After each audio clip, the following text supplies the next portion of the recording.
श्रीकाली शतनाम स्तोत्रम्। पुरा प्रतिश्रुतं देव क्रीडाशक्तो यथा भवान्। नाम्नां शतं महाकाल्या कथयस्व मयि प्रभु। साधुपृष्ठं महादेवी अकथ्यं कथयामि ते। न प्रकाश्यं वरारोहो स्वयोनिरिव सुन्दरी। प्राणाधिकप्रियतरा भवति मम मोहिनी। क्षणमात्रं न जीवामि त्वां विना परमेश्वरी। यदा दर्शे मले बिम्बं घृतं दध्यादिसंयुतं। तथाहं जगदामाद्ये त्वयि सर्वत्र गोचरः।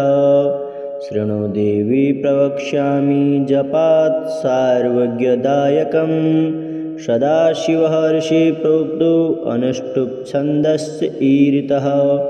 देवता भैरवो देवी पुरुषार्थचतुष्टये। विनियोगः प्रयोक्तव्य सर्वकर्मफलप्रद। महाकाली जगद्धात्री जगन्माता जगन्मयी।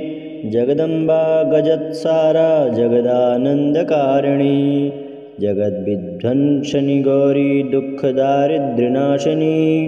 भैरवभाविनी भावानन्ता सारस्वतप्रदा।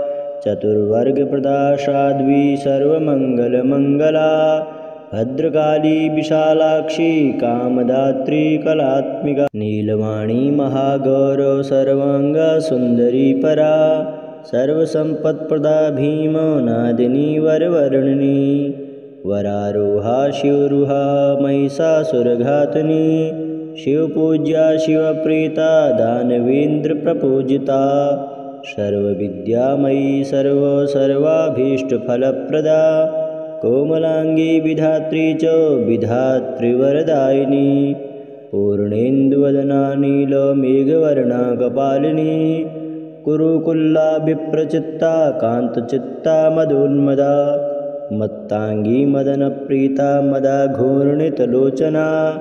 मदोत्तीर्णा खर्परासिन्नरमुण्डविलासिनी। नरमुण्डसजा देवी खड्गहस्ता भयानका। अट्टहासयुता पद्मा पद्मरागोपशोभिता। वराभयप्रदा काली कालरात्रिस्वरूपिणी। स्वधा स्वाहा वषट्कारा शरदिन्दुसमप्रभा। शरज्योत्स्ना च संह्लादा विपरीततरातुरा। मुक्तकेशी छिन्नजटा जटाजूटविलासिनी। सर्पराजयुता भीमा सर्पराजोपरि स्थिता। शमशानस्था महानन्दी स्तुता सन्दीप्तलोचना। श्वासनरतानन्दा सिद्धचारणसेविता। बलिदानप्रिया गर्भा भूर्भुवस्वरूपिणी। गायत्री चैव सावित्री महानीलसरस्वती। लक्ष्मीर्लक्षणसंयुक्ता सर्वलक्षणलक्षिता। व्याघ्रचर्मावृता मेध्या त्रिवल्ली वलयाञ्चिता। गन्धर्वैः संस्तुता शाही तथा चेन्दा महापरा। त्रापरमा माया महामाया महोदया। इति ते कथितं दिव्यं शतं नाम्नां महेश्वरी।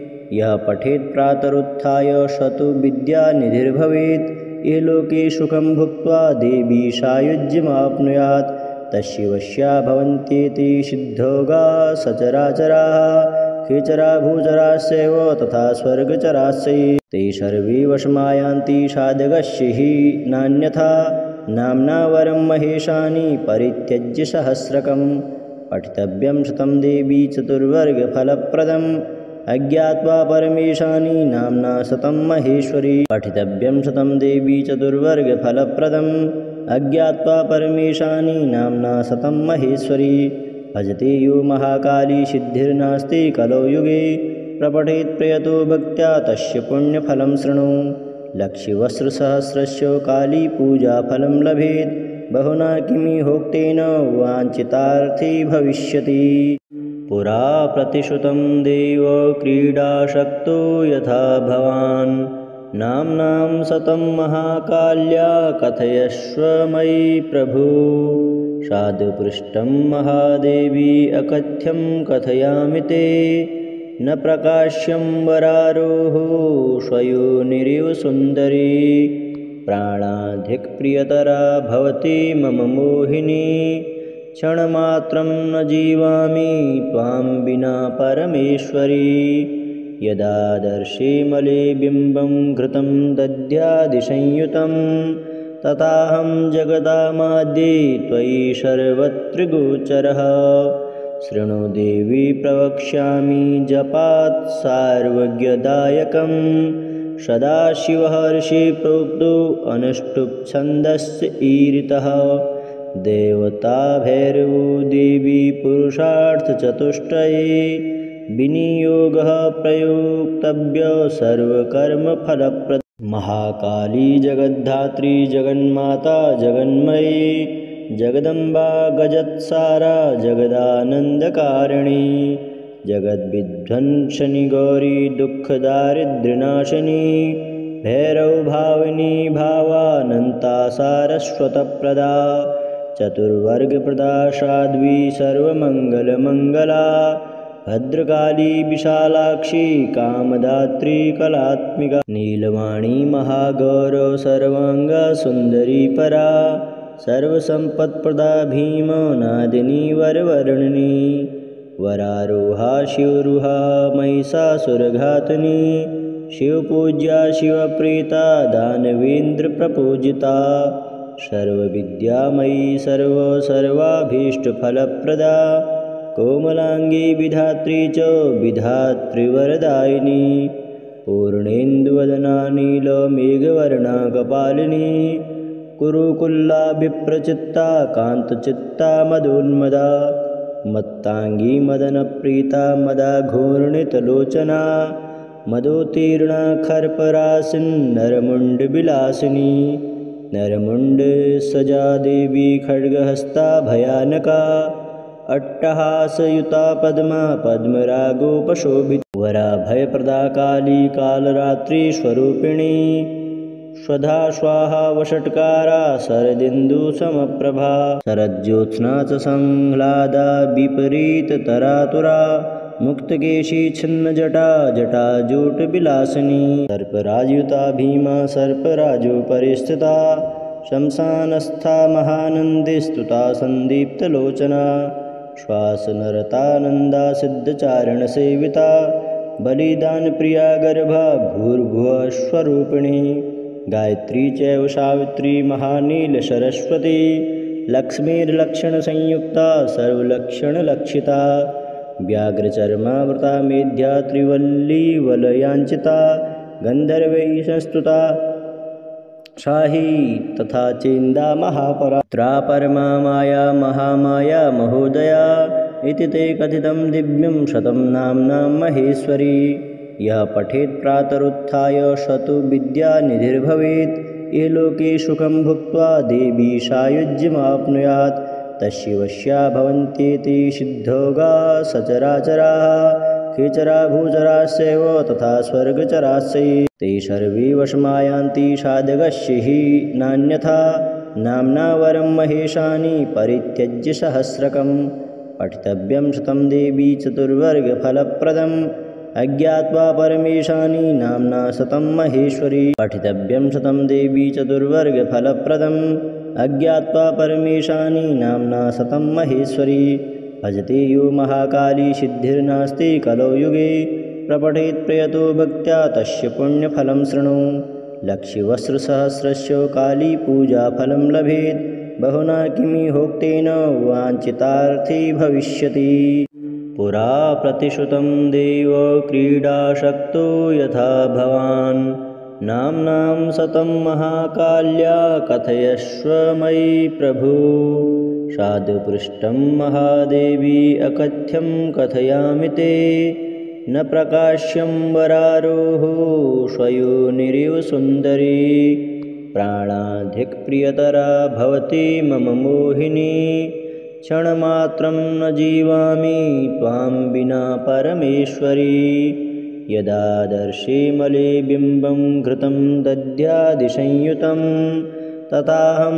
जगदामाद्ये त्वयि सर्वत्र गोचरः शृणु देवी प्रवक्ष्यामि जपात् सार्वज्ञदायकं सदाशिवहर्षि प्रोक्तो अनुष्टुप् छन्दस्य ईरितः देवता भैरवो देवी पुरुषार्थचतुष्टये विनियोगः प्रयोक्तव्य सर्वकर्मफलप्रद महाकाली जगद्धात्री जगन्माता जगन्मयी जगदम्बा गजत्सारा जगदानन्दकारिणी जगद्विध्वंसनी गौरी दुःखदारिद्र्यनाशिनी भैरवभाविनी भावानन्ता सारस्वतप्रदा चतुर्वर्गप्रदा साध्वी सर्वमङ्गलमङ्गला भद्रकाली विशालाक्षी कामदात्री कलात्मिका नीलवाणी महागौरव सर्वांगा सुंदरी परा सर्वसंपत्प्रदा भीमनादिनी वरवर्णिनी वरारोहा शिवरुहा महिषासुरघातिनी शिवपूज्या शिवप्रीता दानवेन्द्रप्रपूजिता सर्वविद्यामयी सर्वाभीष्टफलप्रदा कोमलांगी विधात्री च विधातृवरदायिनी पूर्णेन्दुवदना नीलमेघवर्णा कपालिनी कुरुकुल्ला विप्रचित्ता कान्तचित्ता मदोन्मदा मत्तांगी मदनप्रीता मदा घूर्णितलोचना मदोत्तीर्णा खर्परासिन्नरमुण्डविलासिनी नरमुण्ड सजा देवी खड्गहस्ता भयानका अट्टहासयुता पद्मा पद्मरागोपशोभिता वराभयप्रदा काली कालरात्रिस्वरूपिणी स्वधा स्वाहा वषट्कारा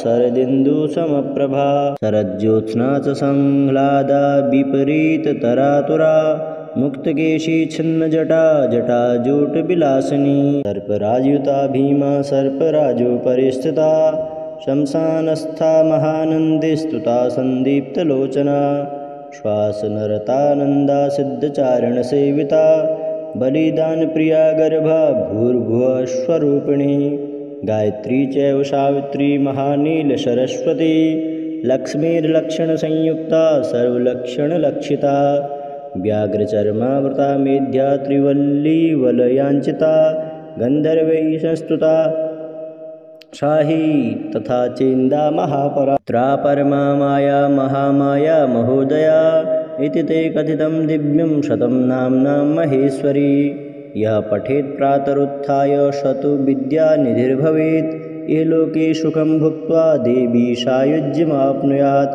तस्यैवस्या भवन्त्येते सिद्धोगा सचराचराः खेचरा भूचराश्चैव तथा स्वर्गचराश्चैव ते सर्वे वशमायान्ति साधकस्य हि नान्यथा नाम्ना वरं महेशानि परित्यज्य सहस्रकं पठितव्यं शतं देवी चतुर्वर्गफलप्रदम् अज्ञात्वा परमेशानि नाम्ना शतं महेश्वरी पठितव्यं शतं देवी चतुर्वर्गफलप्रदम् अज्ञात्वा परमेशानि नाम्ना शतं महेश्वरी भजते यो महाकाली सिद्धिर्नास्ति कलौ युगे प्रपठेत् प्रयतो भक्त्या तस्य पुण्यफलं शृणु लक्ष्यवस्त्रसहस्रस्य काली पूजाफलं लभेत् बहुना किमिहोक्तेन वाञ्छितार्थी भविष्यति पुरा प्रतिश्रुतं देव क्रीडाशक्तो यथा भवान् नाम्नां शतं महाकाल्या कथयस्व मयि प्रभु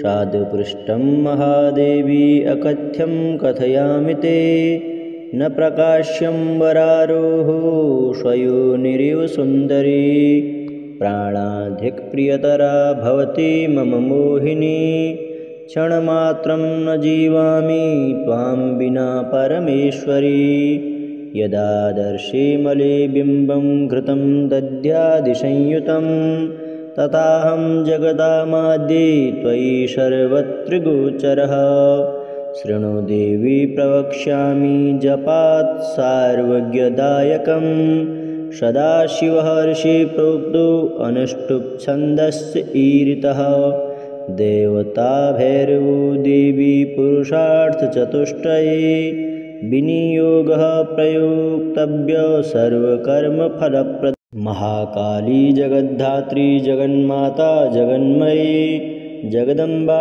गजत्सारा जगदानन्दकारिणी जगद्विध्वंसनि गौरी दुःखदारिद्र्यनाशिनी भैरवभाविनी भावानन्ता सारस्वतप्रदा चतुर्वर्गप्रदा साध्वी सर्वमङ्गलमङ्गला भद्रकाली विशालाक्षी कामदात्री कलात्मिका नीलवाणी महागौरव सर्वांगा सुंदरी परा सर्वसंपत्प्रदा भीमनादिनी वरवर्णिनी वरारोहा शिवरुहा महिषासुरघातिनी शिवपूज्या शिवप्रीता दानवेन्द्रप्रपूजिता सर्वविद्यामयी सर्वाभीष्टफलप्रदा कोमलांगी विधात्री च विधातृवरदायिनी पूर्णेन्दुवदना नीलमेघवर्णा कपालिनी कुरुकुल्ला विप्रचित्ता कान्तचित्ता मदोन्मदा मत्तांगी मदनप्रीता मदा घूर्णितलोचना मदोत्तीर्णा खर्परासिन्नरमुण्डविलासिनी नरमुण्ड सजा देवी खड्गहस्ता भयानका अट्टहासयुता पद्मा पद्मरागोपशोभिता वराभयप्रदा काली कालरात्रिस्वरूपिणी स्वधा स्वाहा वषट्कारा शरदिन्दुसमप्रभा शरज्योत्स्ना च संह्लादा विपरीततरातुरा मुक्तकेशी छिन्नजटा जटाजूटविलासिनी सर्पराजयुता भीमा सर्पराजोपरिस्थिता शंसानस्था महानन्दे स्तुता सन्दीप्तलोचना श्वासनरतानन्दा सिद्धचारणसेविता बलिदानप्रिया गर्भा भूर्भुवस्वरूपिणी गायत्री चैव सावित्री महानीलसरस्वती लक्ष्मीर्लक्षणसंयुक्ता सर्वलक्षणलक्षिता व्याघ्रचर्मावृता मेध्या त्रिवल्ली वलयाञ्चिता गन्धर्वैः संस्तुता शाही तथा चेन्दा महापरा त्रापरमा माया महामाया महोदया इति ते कथितं दिव्यं शतं नाम्नां महेश्वरी यः पठेत् प्रातरुत्थाय शतु विद्यानिधिर्भवेत् इहलोके सुखं भुक्त्वा देवी सायुज्यमाप्नुयात् तस्यैवस्या भवन्त्येते सिद्धोगा सचराचराः खेचरा भूचरास्यैव तथा स्वर्गचरास्यै ते सर्वे वशमायान्ति साधकस्य हि नान्यथा नाम्ना वरं महेशानि परित्यज्य सहस्रकं पठितव्यं शतं देवी चतुर्वर्गफलप्रदम् अज्ञात्वा परमेशानि नाम्ना शतं महेश्वरी पठितव्यं शतं देवी चतुर्वर्गफलप्रदम् अज्ञात्वा परमेशानि नाम्ना शतं महेश्वरी भजते यो महाकाली सिद्धिर्नास्ति कलौ युगे प्रपठेत् प्रयतो भक्त्या तस्य पुण्यफलं शृणु लक्ष्यवस्त्रसहस्रस्य काली पूजाफलं लभेत् बहुना किमिहोक्तेन वाञ्छितार्थी भविष्यति पुरा प्रतिश्रुतं देव क्रीडाशक्तो यथा भवान् नाम्नां शतं महाकाल्या कथयस्व मयि प्रभु साधुपृष्ठं महादेवी अकथ्यं कथयामि ते न प्रकाश्यं वरारोहो स्वयोनिरिव सुन्दरी प्राणाधिकप्रियतरा भवति मम मोहिनी क्षणमात्रं न जीवामि त्वां विना परमेश्वरी यदा दर्शे मले बिम्बं घृतं दध्यादिसंयुतं तथाहं जगदामाद्ये त्वयि सर्वत्र गोचरः शृणु देवी प्रवक्ष्यामि जपात् सार्वज्ञदायकं सदाशिवहर्षि प्रोक्तो अनुष्टुप्छन्दस्य ईरितः देवता भैरवो देवी पुरुषार्थचतुष्टये विनियोगः प्रयोक्तव्य सर्वकर्मफलप्रद महाकाली जगद्धात्री जगन्माता जगन्मयी जगदम्बा गजत्सारा जगदानन्दकारिणी जगद्विध्वंसनि गौरी दुःखदारिद्र्यनाशिनी भैरवभाविनी भावानन्ता सारस्वतप्रदा चतुर्वर्गप्रदा साध्वी सर्वमङ्गलमङ्गला भद्रकाली विशालाक्षी कामदात्री कलात्मिका नीलवाणी महागौरव सर्वांगा सुंदरी परा सर्वसंपत्प्रदा भीमनादिनी वरवर्णिनी वरारोहा शिवरुहा महिषासुरघातिनी शिवपूज्या शिवप्रीता दानवेन्द्रप्रपूजिता सर्वविद्यामयी सर्वाभीष्टफलप्रदा कोमलांगी विधात्री च विधातृवरदायिनी पूर्णेन्दुवदना नीलमेघवर्णा कपालिनी कुरुकुल्ला विप्रचित्ता कान्तचित्ता मदोन्मदा मत्तांगी मदनप्रीता मदा घूर्णितलोचना मदोत्तीर्णा खर्परासिन्नरमुण्डविलासिनी नरमुण्डसजा देवी खड्गहस्ता भयानका अट्टहासयुता पद्मा पद्मरागोपशोभिता वराभयप्रदा काली कालरात्रिस्वरूपिणी स्वधा स्वाहा वषट्कारा शरदिन्दुसमप्रभा शरज्योत्स्ना च संह्लादा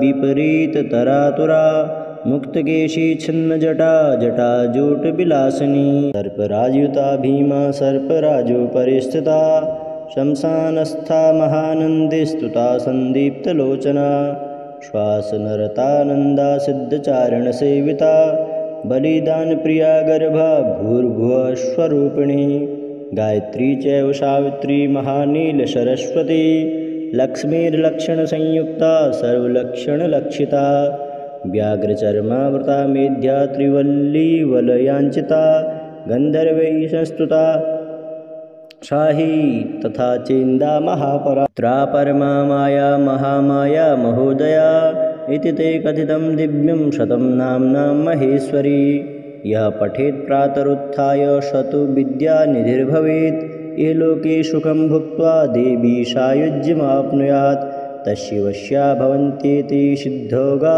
सचराचराः खेचरा भूचराश्चैव तथा स्वर्गचराश्चै ते सर्वे वशमायान्ति साधकस्य हि नान्यथा नाम्ना वरं महेशानि परित्यज्य सहस्रकं पठितव्यं शतं देवी चतुर्वर्गफलप्रदम् अज्ञात्वा परमेशानि नाम्ना शतं महेश्वरी पठितव्यं शतं देवी चतुर्वर्गफलप्रदम् अज्ञात्वा परमेशानि नाम्ना शतं महेश्वरी भजते यो महाकाली सिद्धिर्नास्ति कलौ युगे प्रपठेत् प्रयतो भक्त्या तस्य पुण्यफलं शृणु लक्ष्यवस्त्रसहस्रस्य काली पूजाफलं लभेत् बहुना किमि होक्तेन वाञ्छितार्थी भविष्यति।